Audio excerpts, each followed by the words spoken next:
You notice something unusual about this scene? What is odd about this scene? Holy cow. This is a deep question. It's not a quiz question. It's not hard to solve. Look where we are. We're at this most spectacular view overlooking this incredible lake and these mountains, and yet, strangely, we're pointed in the direction of the lavatory. I mean, I don't know what your view is. Mine's a three butt ugly cameramen and a fucking bathroom. Amazing. I thought about it when I came, but then I thought, okay, obviously we want to show the beauty of the back. I agree with you. Let's saddle up. All right, you ready to pull out, so to speak? I'm brimming with content. So I'm ready anytime. Parts unknown. I mean, the title expresses the intention of the show. Unknown, the unknown, and new. I don't know what Parts Unknown was. Parts Unknown was... Fuck. I can tell you what it wasn't. It's hard to say because it certainly wasn't, in my mind, a food show. Yeah, sure, we'll sit at a table and we'll have a meal, but really it's about culture, politics, comedy, action movie, geography, history. It wasn't a travel show. adventure, horror.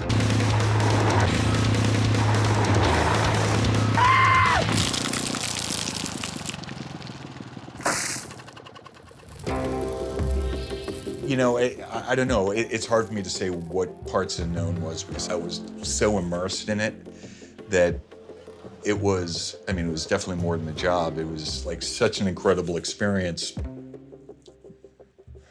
What is Parts Unknown is actually a really easy question because it was Tony. Oh, yeah. That is, can I say tumescent on CNN? Yeah, I'm pretty sure I can. I've often been asked the question, what was Tony like? I feel like it's the first question everyone asks. What you saw on screen, it was and is that man. That was the magic of Tony, I think, is that people who never even met him, they would feel like they would know him. He was this curmudgeonly, funny dude. He said something like, if you can't smoke in a recording studio, what the fuck has this world come to? Candid, raw. Difficult, funny, brilliant. He was honest, brutally at times. Is he nice? He's not nice, but that's okay. Even though you felt like he maybe liked you and liked what you were doing, you were very, very, very rarely ever going to hear it. Did Tony say thank you? For what? I remember an event in Lyon. It was Tony, Daniel Boulou, and Bill Buford. And we had gone in and pre-lit everything to seamlessly move from place to place. And Tony notices the light that is on over their head, that it's clearly not a restaurant light, but one of our lights. Oh, nice, they've lit already. And Bill's like, man, like your crew's like pretty awesome. You have an amazing team. And I could hear Tony say, only pet the baby when he's sleeping. As we say in the kitchen. Only pet the baby when it's sleeping. Only pet the baby when it's sleeping. It's, you'll ruin him. He was a great motivator in that way. Only pet the baby when it's sleeping. I should do more of that. Okay. All right. Say when. Good. I'm sure I did not write this line. His soul was the soul of a writer, and I think he was a beautiful writer, and I think that kind of, poetry and his love came out through his words. Next time you turn off a news cycle filled with shouting bobbleheads, convinced that America is devolving into a moronic inferno, questioning the greatness of your nation, maybe you should come here. Here are your Purple Mountains Majesty. I think when we really hit it right, and why I think it's timeless, it's Tony's voice. That's why people responded so well to it, right? They wanted to hear what this man had to say about the world. Europeans first reached West Africa in the mid-15th century, bringing with them the usual things: an industrialized slave trade, subjugation, the rule of the many by the very few. The moment that Tony's voice actually gets into a show, all of a sudden you have a full picture. You have the full perspective of this man who has an angle. You know, he knows how to point up a story. First question would be, in your lifetime, will you be able to visit Jaffa? He wanted to give a platform to people who would usually be ignored, you know, who would be forgotten, people who wouldn't have a voice otherwise. He really gave those people an opportunity to shine. He always like joked about magical ponies and unicorns, but like he truly was. He was like a fucking unicorn. Like.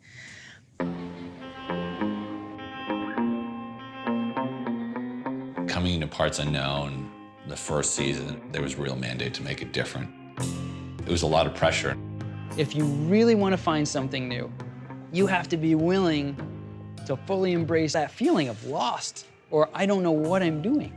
And that's terrifying, anxiety-ridden, and also the absolute most joy you can find. When we hit CNN with Parts Unknown, the show really manifested truly into what it wanted to be. Welcome to my life. Actual content, B-roll, dick jokes, meal scene. Did I say dick jokes? Diarrhea. Where do we come from? How does it all work? How far can we go? What are we as sentient humans capable of? And it's funny, man. It's not until, you know, someone's gone that you really, really try to understand what made them tick. And what made Tony Bourdain tick? He talked a lot about being on the move. And I think that Tony, you know, obviously like a shark, needed to be on the move all the time. And it wasn't that he was running from something, he was always running towards something. Antarctica was it was the last continent. Tony had, literally, I think, been to the rest of the world. There have been some very intense logistics on this show, but getting a 6-person crew to the South Pole was one of the hardest. Oh, chilly. It is a long-ass way down there. You know, LAX to like Sydney to Christchurch to McMurdo Station to the South Pole, you know, days of travel. My face hurts. After this massive 60-hour journey, and gets there and says, "It really is the ass end of the world." And walks away. It was worth 60 hours. Best line ever. Oh. You say that one more time, Tony? No, you're kidding me, right? Take two? We don't do take twos.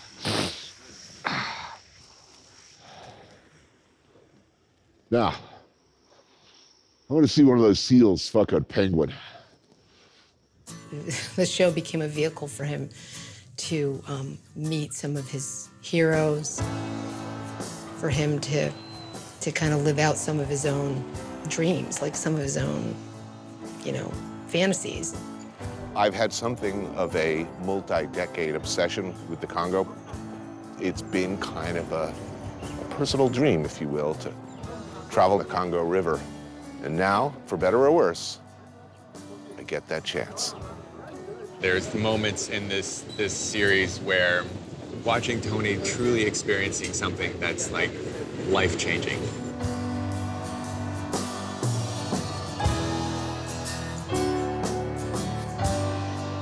It was an extremely selfish show. It was very selfish.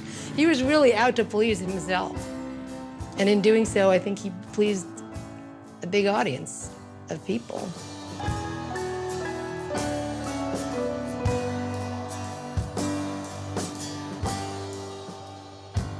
Frankly, this TV show has become an impediment to the smooth operation of this mission. We might have to terminate your command.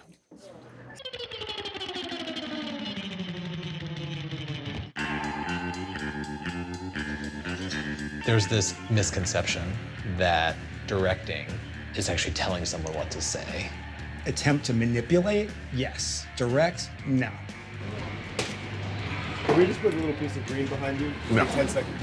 You were a director on a Parts Unknown episode because you were directing everything around Tony, but you were never directing Tony. So production vehicles should not park in front of the restaurant. Let's let the motorcycles park in front of the restaurant. Did you want to be able to tell Tony, like, you know, could you just, God, could you get to this point, please? Because, you know, we really do want to get to this point. It was all freeform. It's true documentary filmmaking. I would have about 15 to 30 seconds to kind of go over the main points. Just don't say action. Don't say cut. They actually said action to me on the last shoot. They were like, action. No, really. So everybody was like this the whole time. It was like, Probably don't look at him. There were no second takes. If it was really important, you could beg or pretend to cry. get over it, man. We'll catch it in post. So stovepiping, have you talked about stovepiping?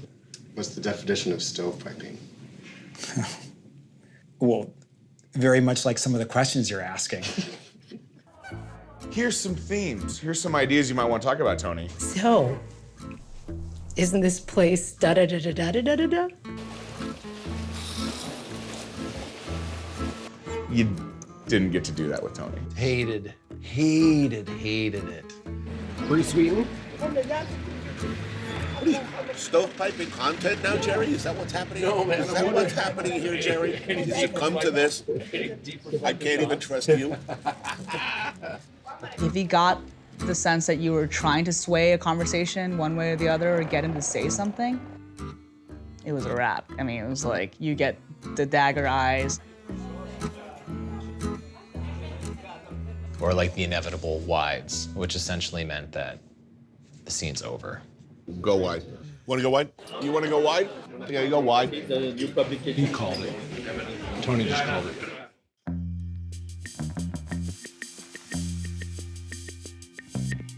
Well, food was a brilliant device because interview can just feel awkward or formal. Whereas if you share a meal with somebody, it opens up so many doors. The food that we ate on the road. Yeah, sometimes we got to eat incredible things. This is the #1 question I get at parties. Did you eat all the stuff that Tony ate? It was never awful. It could be weird. Skinned lamb head. Sheep balls really that good. Or innards. You may throw up a little bit in your mouth while trying to get it down, but it was never awful. I definitely did not eat all the stuff that Tony ate. Ooh, liver sandwich. That's encouraging. I offer some to my producer, and he goes literally running. I did not eat all the weird things Tony ate. I ate a lot of things that Tony didn't want to eat. On the rare occasion, Tony would offer us some treats. Helen, do you like this stuff? There you go, Helen. Come on. We were filming a scene at Pojangmatcha, and they had silkworm stew. She hasn't been here since she's 4 years old. Really? Yeah. The crew obviously meant a lot to him. Yeah, it was a trip I won't forget, you know.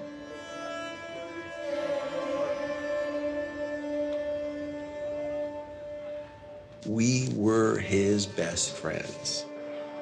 We were the people that were with him all the time, and we had amazing conversations about our favorite movies. We would have a conversation about our favorite movie, and we'd try to create an episode that was based on that.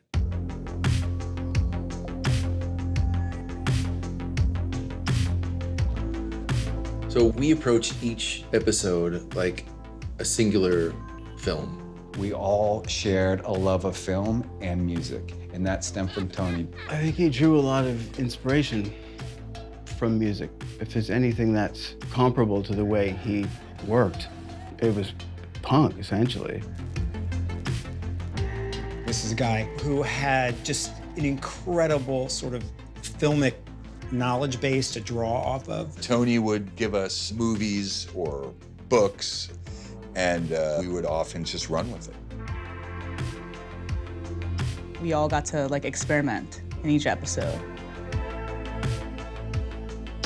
Did we want to shoot that in a very controlled, like something Coppola would have shot? Or something from a 70s Italian film? You know, we did this trailer for the French Alps episode, like a John Wick movie trailer. Next shot is him like this going.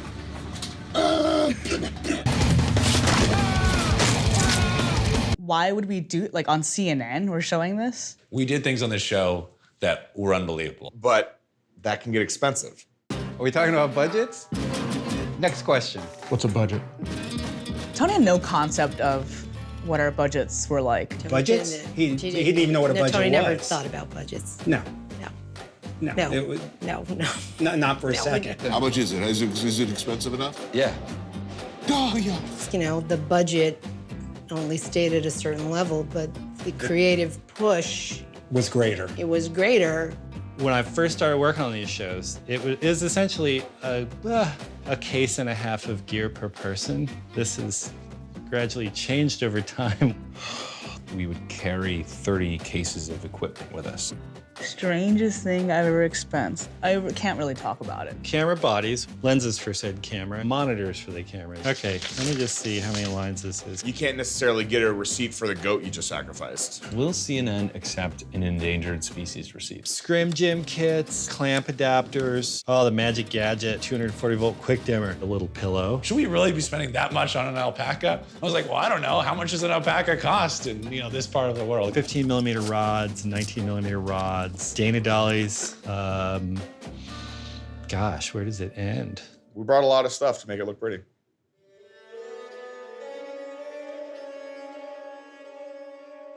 I think it was really about trying to accomplish what he wanted. I mean, he knew that he was lucky to have this opportunity to do these things. And so we were always trying to do it within our budget. So the Miami episode, I got one note from Tony. He's like, the great beauty. Watch it. The party scene in that movie is absolutely extraordinary and massive in scale. We have a certain amount of money to make the show, and that's like a high production value. So our, immediately the mind's like, how are we gonna do this?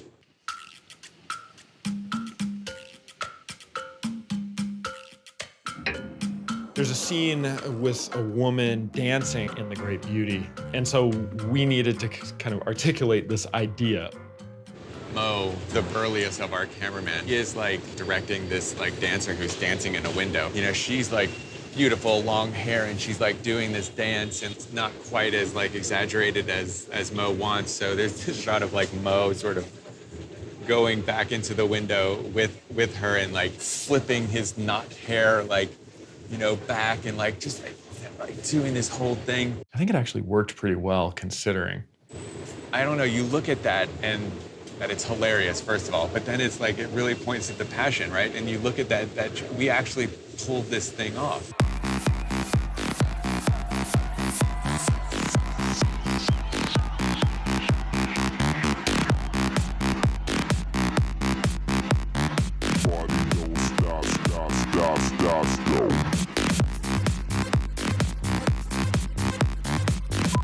Say when, boys.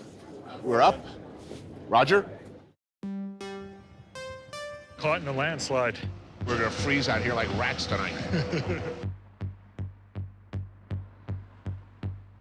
Tony lived on camera and off camera a magical journey. And there was chaos swirling around him at all times. We lived and died with what can go wrong. Will go wrong? Things went wrong. They want us to stop filming right now. Okay? On the one side, you have control. On the other side, you have chaos. And always between control and chaos is where the show is moving. Sometimes it collapses.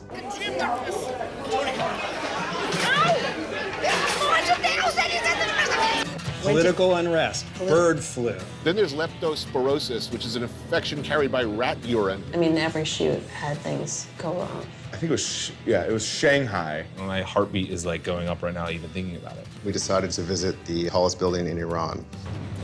Within a minute or two, we were completely crushed by this sandstorm, obviously ruining the scene. We're all running inside. Onchocerciasis, AKA river blindness. The chance of like a government shutting me down. Earthquake, train wreck. The whole building starts moving like this, pieces of the roof ripping off. Stand away from the glass. Jaundice, liver function problems, and something called man flu. We landed on the ground and I met the fixer. She said, "Great to meet you guys. Also, Josh, everyone has canceled." Oh, and we got all our gear stolen.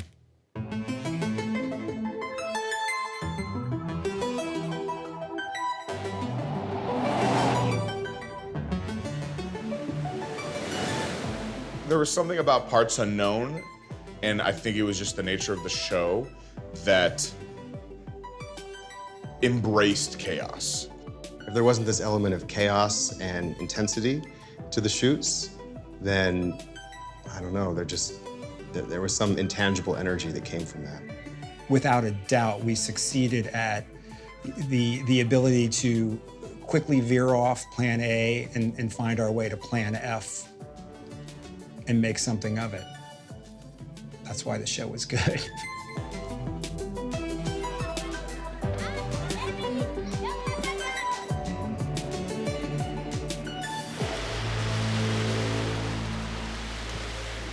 All right, are you up? Are you filming? The music has started. I guess that means it's time to get all killy in this motherfucker. Borneo is another example of everything going absolutely wrong. Tony's supposed to dispatch this pig with a big spear. They've got a pig stuck in a wooden box that looked like it had never been opened. And it's raining some more, and we're rolling, waiting on a pig.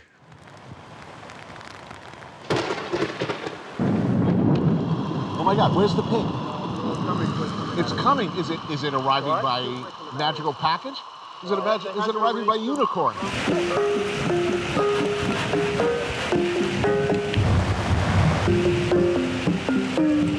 Someone translate, because he's wondering what the fuck's going on.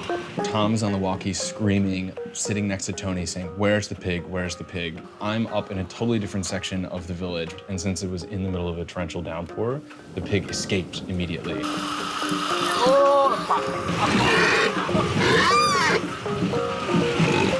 Now you're joking, right? The pig escaped.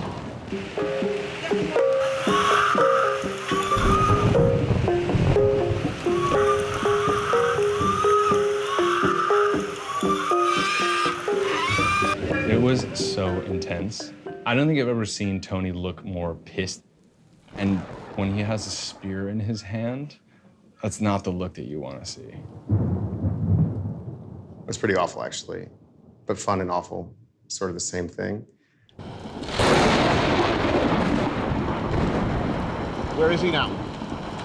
Okay, copy, thank you. They caught the pig in a net, and now they're tying it up. So it'll be here very soon. That's like 15 minutes away. No. Yeah. You ever tried to drag a struggling pig down to a river? All right, travel minute right now. 1, 2, 3. So one. The travel minute. Travel minute. The travel minute essentially was an extra deliverable that CNN wanted. Almost like a preview of the show. Indonesia, New Jersey, Asturias, Japan. He would basically distill and encapsulate a place in a minute. The Scottish Highlands, one of the most savagely beautiful places on Earth. It was like his absolute, the antithesis of what he was all about. He hated these. Tropical Wonderland. The beaches. Did I mention the beaches? Tony was a little hesitant. It's only a travel minute. We can't encourage them with quality. It promotes the show. It's for us. It's not like a snap-in that nobody's ever going to see except in Romania. Here we go, travel minute. All non-essential personnel can leave. Set up a shot, he starts talking about Uruguay. This guy comes out of the background just dragging a garbage can. I fell in love with this place. I fell in love with it first day. Tony's like, "How's that?" And I'm like, you know. Yeah, I got it, but in the background, I got a guy dragging a trash Perfect. can. Yes. I got Yes. Those are the kind of production values we like, Todd. Perfect metaphor for these travel minutes. Now fuck off. Thanks. That was it. That's what you've been complaining about for like an hour? Yeah. It's my integrity, man. So you phoned that in? Yeah, but I still feel like I'm jacking off a hobo. Conventions of television making had to leave the room.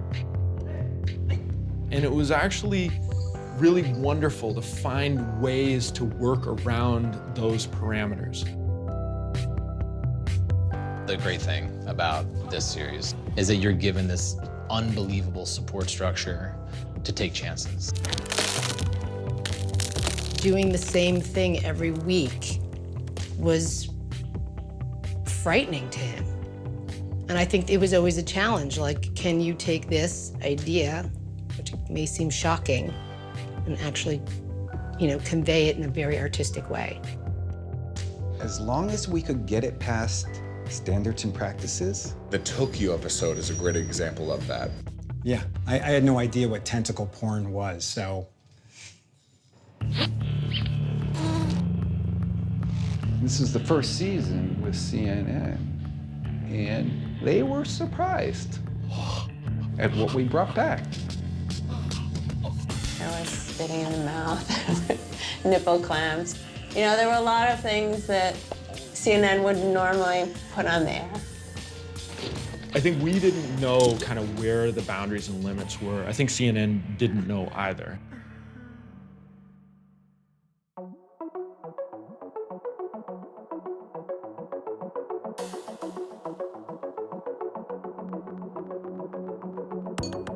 If he thought your shows were mediocre, that was the end. There was no, I think that was like the magic of the show too, is like, it just pushed all of us to like, do something weird.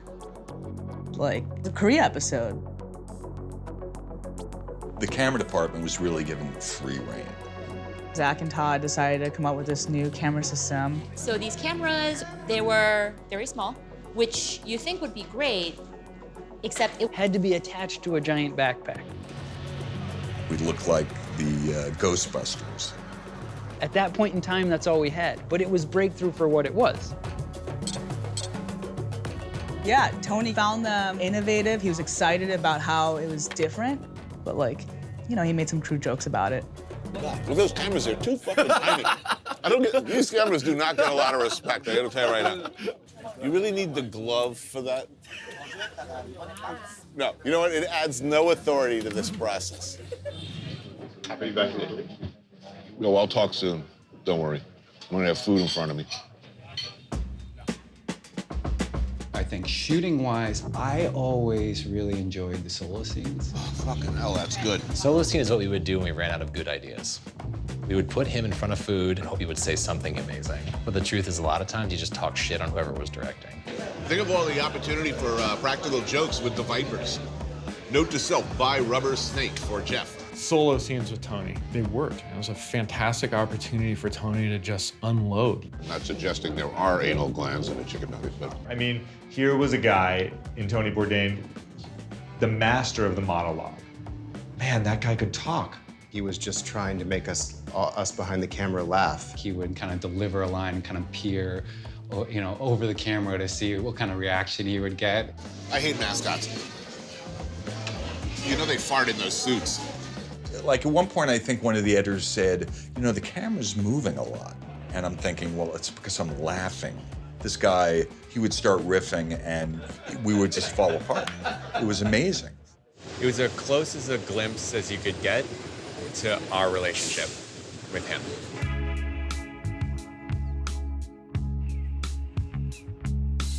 One of the great things about going to Japan is Lawson's. We had, the greatest intention to go to Lawson's and eat an egg sandwich, a little solo meal, Tony on the street, eating his beloved egg sandwich. We don't talk about the Lawson's incident because it's an ongoing investigation. What is it exactly about this place that's got its tentacles so deep into my heart and my soul? The coup de grace The golden goose of sandwiches at Lawson's is the egg salad sandwich, the fluffy egg salad sandwich. It's a masterpiece. Where are you? I know you're around here somewhere.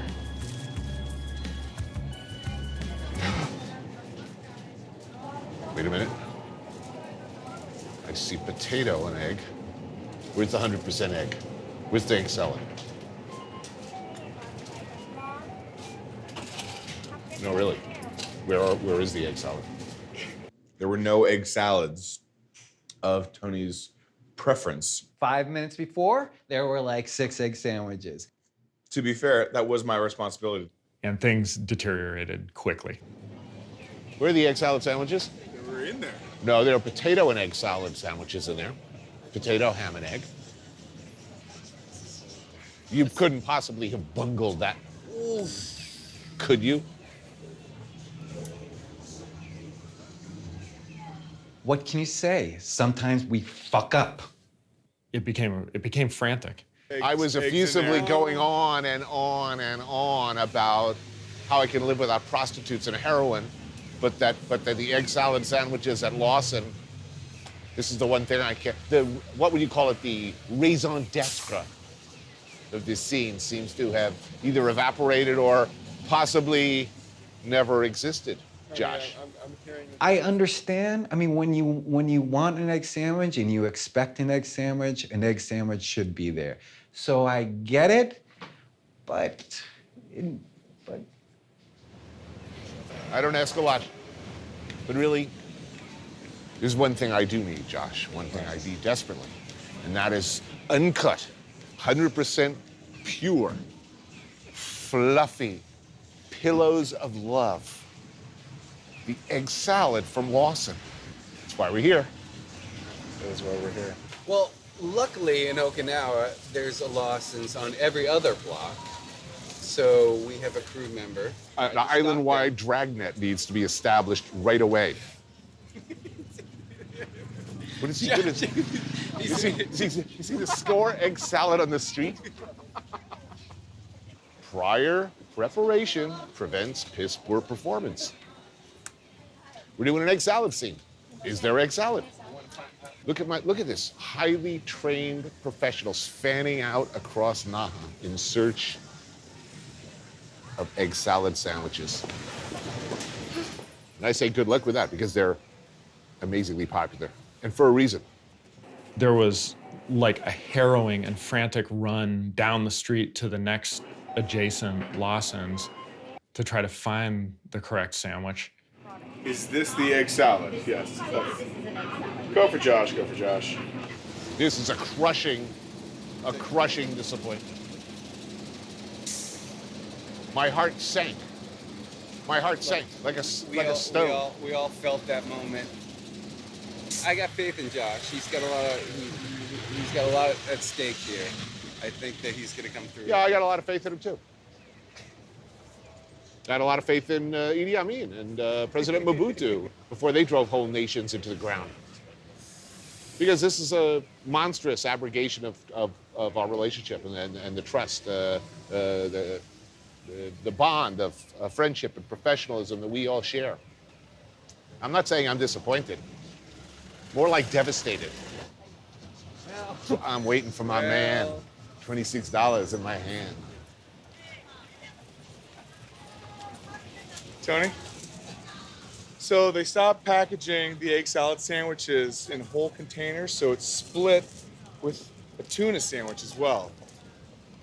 But the egg salad is still there. My eggs are commingling with tuna? Yes. You can't actually bring outside food in there and put it on their shelves, and then we'll pretend that I'm actually finding these? Was that your hideous plan? Well, it wasn't a hideous plan. Okay, go do that, and then they'll never know. Fantastic.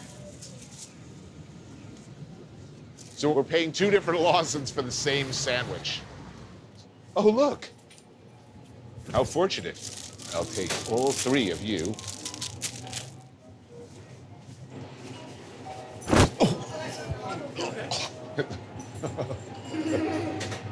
Worst scene ever. Your question about was it fun is like a really good question. Because fun is a word that like I wouldn't think about necessarily for the show. Was the job fun? Was it fun? I wouldn't call it fun. We had fun. We were deep into Iran. I'm in a bar in the Philippines, and the besieged held us for a day, filming a cover band. 13 years later, now I'm pinching myself. 3 beers deep. Does having the experience of your life and of your career like fall under the category of fun? There are moments of fun, for sure. Are there any local militias we can befriend? Is like playing kickball your definition of fun? You know what I mean? The backbending that the camera guys and the producers. Not that much sleep. And the constant sort of like, what is Tony gonna think? If that falls into the category of fun, then the answer is yes. If your definition of fun is like easygoing and like everyone's smiling and like having a great time and like can write home about it, then no, it wasn't fun. You know, when I think back on those early days, and I do remember that, the joy and the laughter and the heartache and everything that went on there. If I need to feel that again, that joy, I go back and when I look at the Waffle House scene. So what I love about this scene is, again, that Tony is truly experiencing something new and unexpected. You know what I know? I don't want waffles at the Waffle House. Bullshit, man. You have to have... Waffles? First thing you have, pecan waffle. Really?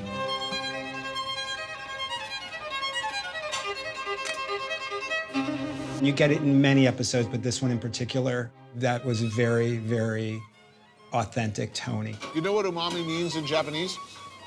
Actually, literally, it means I will here for a bite of that burger.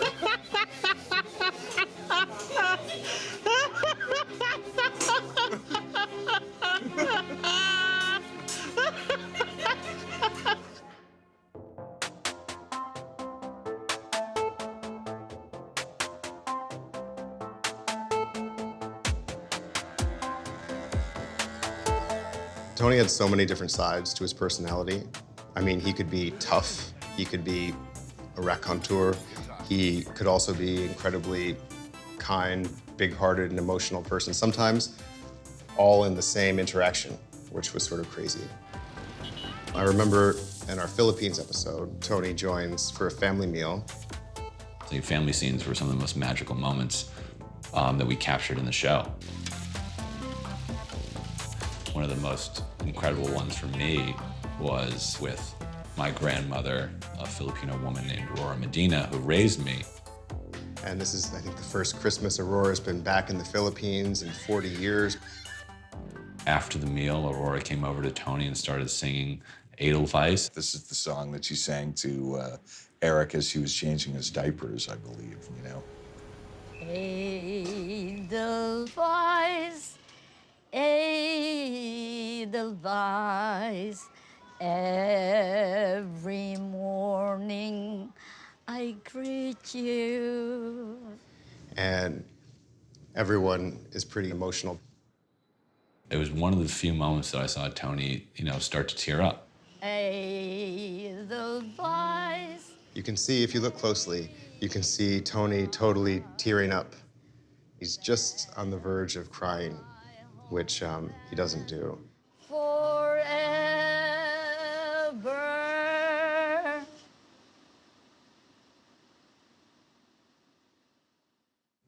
Yeah, it was really special to see Tony that vulnerable and to see Tony, connecting with someone as beautiful and, selfless as Aurora.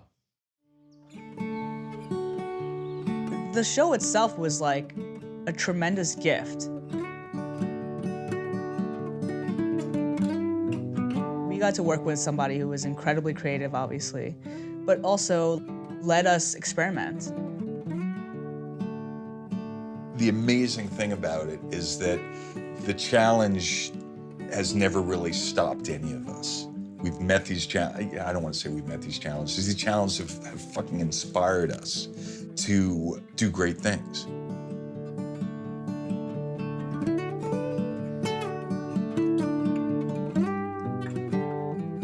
He said to Chris and I, this show is my legacy. He said, that's why I'm so hard on you guys. You know, every show, I want it to be better than the next.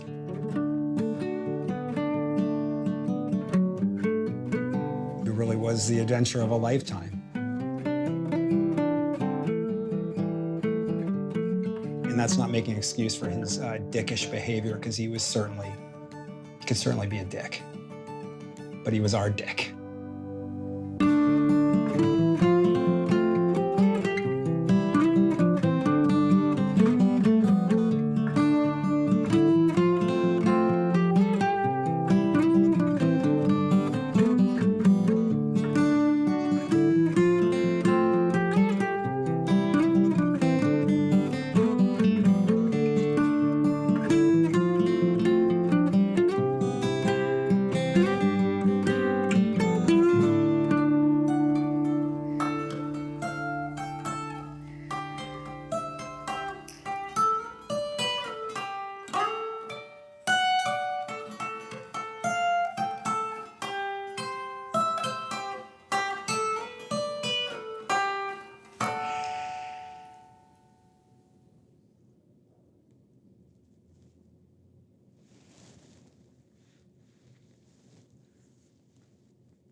Should we start drinking now?